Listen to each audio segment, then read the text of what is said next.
the Lord. ஆண்டவரும் இரட்சகருமாகிய இயேசு கிறிஸ்துவின் நாமத்தினாலே தேவ பிள்ளைகளை வாழ்த்துகிறேன், ஆசீர்வதிக்கிறேன். இந்த நாள் ஆசீர்வாதமான நாள். கர்த்தர் பொறுப்படுத்திக் கொள்வார்.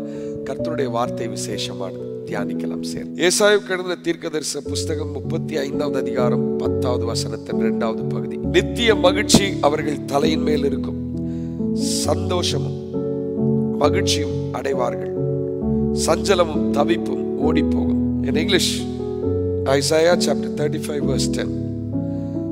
And the ransom of the Lord shall return and come to Zion with singing, with everlasting joy on their heads.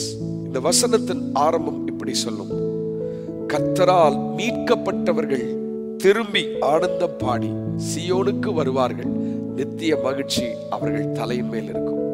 அன்பான தேவ பிள்ளைகளே, எப்பொழுது நமக்குள்ள அந்த நித்திய மகிழ்ச்சியை நாம் பெற்றுக்கொள்ள முடியும்? இது இஸ்ரவேல் ஜனங்களை குறித்து சொல்லுகிறது.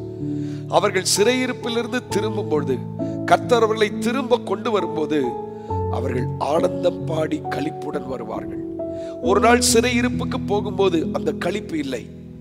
ஒரு நாள் சிறையிருப்புக்கு போகும்போது மிகுந்த வேதனை. கர்த்தர் ஏன் சிறையிருப்பை அனுமதித்தார்?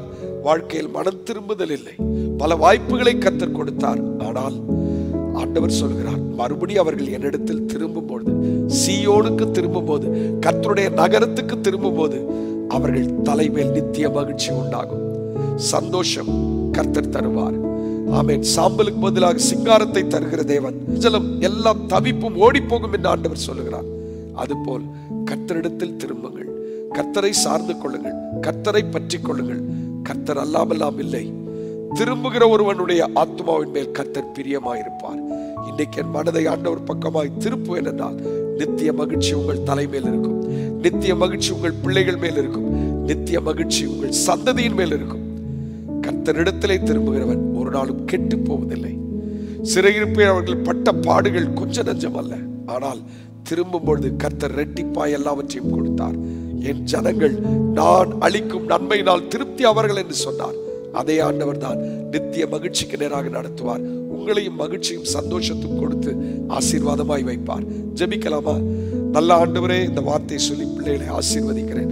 நித்திய மகிழ்ச்சி ஆண்டவரே, துக்கம் சஞ்சலம் சந்தோஷமாய் மாறட்டும், வேதனைகள் வலிகள் மாறி போகட்டும். இந்த நாளை நீர் பொறுப்படுத்திக் கொள்ளும். ஆசீர்வதிக்கிற இயேசுவின் நாமத்தில் ஜெபிக்கிறோம் பிதாவே, ஆமென். God bless you. கர்த்தர் உங்களை ஆசீர்வதி.